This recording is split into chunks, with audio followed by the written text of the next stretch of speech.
Hi friends, good morning. Today our topic is banking system in India. The different subtopics we are going to discuss is functions of the banks,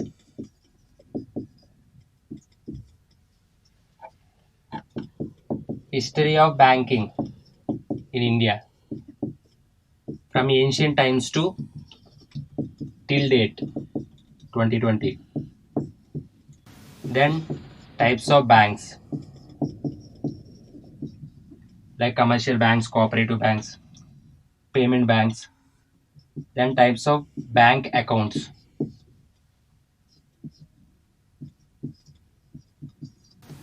Then we are going to discuss about different issues in banking sector like non-performing asset and steps taken by the government to resolve these issues and way forward. So this is the agenda of this chapter. Functions of the banks, history of the banking from ancient times to till date, that is 2020. Types of the banks, types of the bank account, issues in banking system like non-performing assets, and steps taken by the government to resolve these issues and way forward. This is the agenda.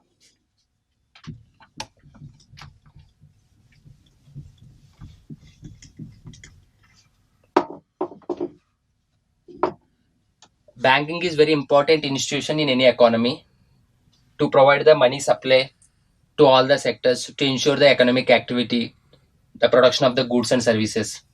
So money is one of the most important requirement. As far as the objectives or functions of the banking is concerned, accept deposits from the public. It accept the deposit from the public and save it and provide a withdrawal on demand. Whenever the public want the money, they must be in a position to withdraw. Banking should provide that withdrawal facility and lending. That is one of important lending the money to the individuals and to the companies and to the governments. Funds transfer facility. For example, if you have the bank account, you want to transfer the fund from you to your brother account, your account to your father account. That funds transfer facility. Then saving. You can save the money in bank as an investment also. For example, normally if you put the money in a current account, you won't get any interest. But if you put the money in the fixed deposit, you will get the interest rate 6 to 8%. Then present rates. It varies bank to bank. And providing the lockers, the security purpose and other functions. These are the main important functions of the banking. Accept, accepting the deposits from the public, providing the withdrawal on demand, lending to the public and the governments to the companies, funds transfer facility from one account to another account, and savings like a FD and providing lockers. These are the functions and objectives of the banks. Now we can talk about the history of the banking in India from ancient times. Especially we are talking about the modern times. In India, the history of the banking is as old as the Vedic civilization. You know that ancient history, Harappa civilization, then Vedic civilization. Vedic civilization around 1500 BC. That means 1500 BC to present 2020 AD. You know that. It starts with 1 AD. It will go to back 1 BC, 2 BC, like that. So these are the 1500 years,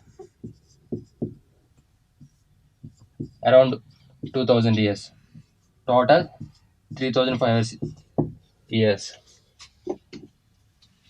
In Vedic times, about the banking, there was a mention in the Manusmriti and Vedas. After that, Ardhashastra book written by the Kautilya. Ardhashastra book also talking about the banking system in Mauryan period. So that is in the ancient times. Now we can talk about the modern times.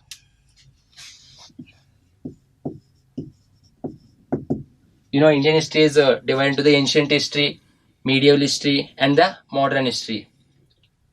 And ancient history, we have the Harappa civilization, Vedic civilization, and Mauryan period.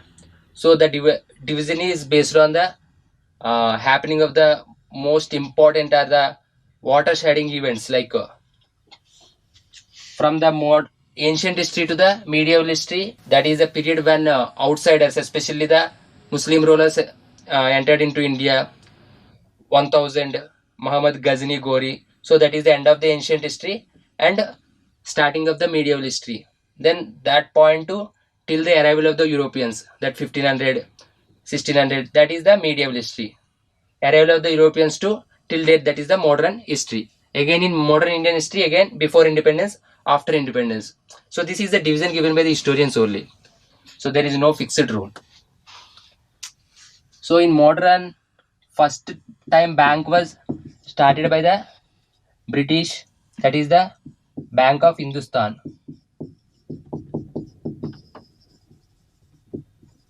In 1770, this is the first bank in Calcutta.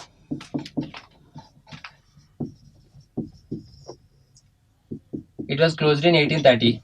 This is the first bank. Britishers came to India as a traders. They did the business for some time. Then they acquired the ruling rights, especially in the eastern part, that is the Bengal, from the 1757. Later they occupied one area after one area. Bombay Presidency, Madras Presidency. They ruled the India for 200 years around 1757 to 1947. So they arrived in this period. They did the business. This period they ruled. So their main purpose is trade, do the business and get the profit. That is their main motto. So they have started the banks. They provide the loans to the business people.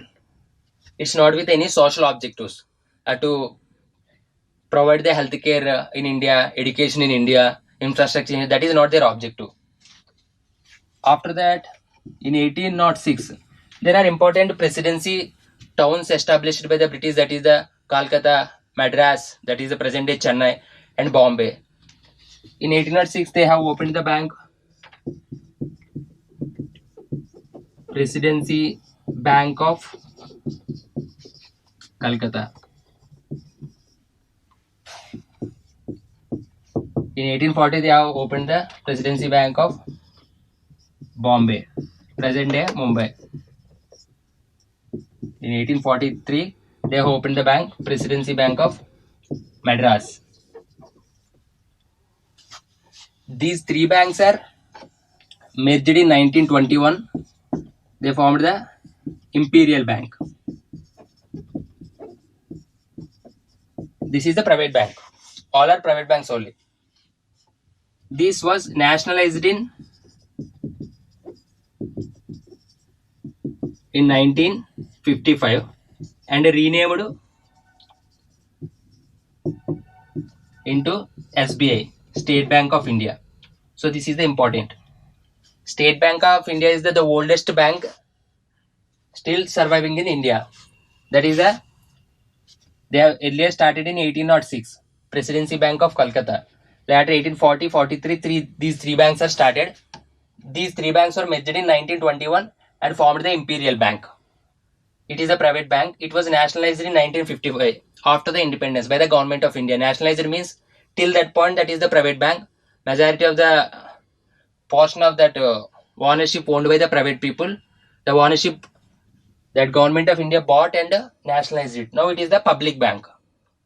This is the asset of the public, that the people of the India, and they renamed into the State Bank of India. So this is the history of the State Bank of India. It is still continuing.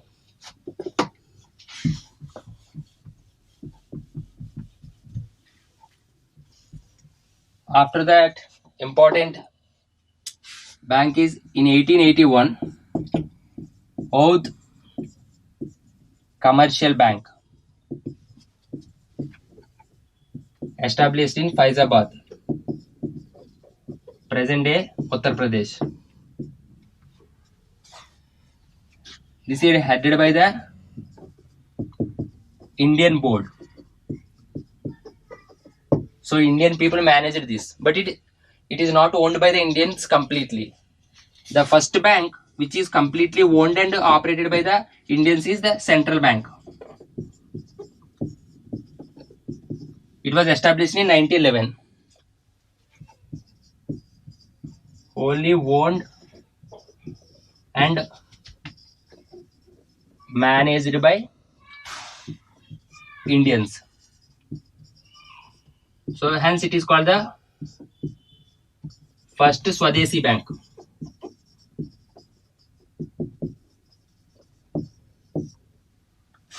So the first Swadeshi bank is the central bank. It was established in 1911. It is completely wholly owned and managed by the Indians. So first Swadeshi bank is the central bank.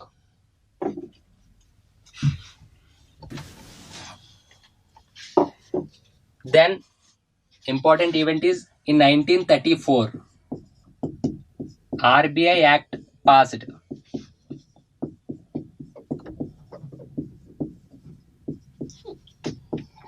On the recommendations of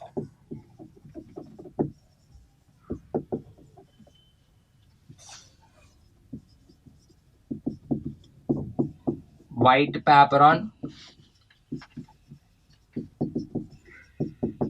constitutional reforms. This is committee appointed by the British Parliament. So at that point of time, we were ruled by the British, and British Parliament used to make the laws for India, ruling the India. Actually, in 1926 only, bill was introduced in the Parliament, but it was not passed. So in 1934 again introduced based on the recommendations of white paper on the constitutional reforms. This time it passed and became an act, RBI Act.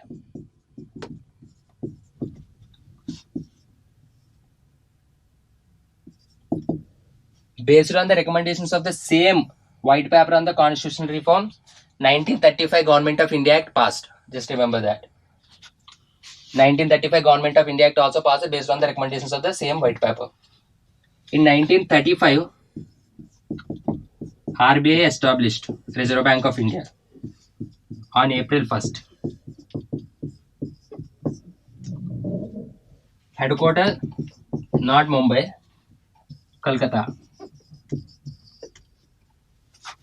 So this is the Central Bank of India.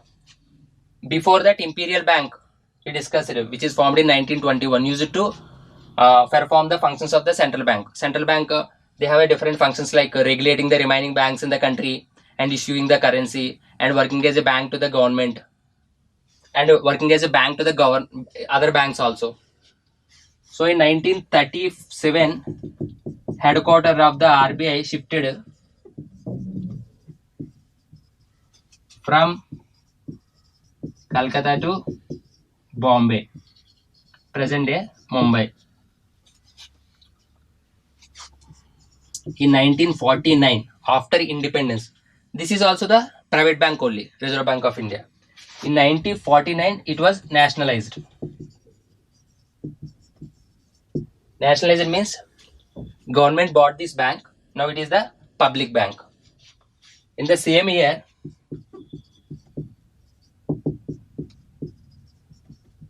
Banking Regulation Act passed. This is very important. All the banks in India were regulated based on this act, Banking Regulation Act 1949. 1935, RBI Act passed on the recommendations of the white paper on the constitutional reforms. And 1934, that act passed and that bill passed and it became an act. You know that difference between the bill and act. In polity, you will get it. First, if you want to make any legislation, you have to prepare the bill, you have to put it in the parliament. They discuss it. If it is passed by the members of the parliament, then it will become the act. Once it is become the act, after getting the consent of the president, then it is ready for use and you can implement that. If it is not passed in the parliament, then it become it remain as a bill only. So it became an act in 1934. In 1935, RBI, Reserve Bank of India, formed on the April 1. Headquartered at the Calcutta. In 1937, headquarters shifted from the Calcutta to Bombay. This is the private bank. In 1949, Government of India, after the independence, bought this bank and nationalized it. Now it is the public bank. In the same year, Banking Regulation Act passed by the Parliament of India, because we got the independence. Till 1947, we were ruled by the British. That's why British Parliament used to make a laws for the India. But after 1947, we got the independence. We have our own parliament. We have our own members of parliament. They make the laws.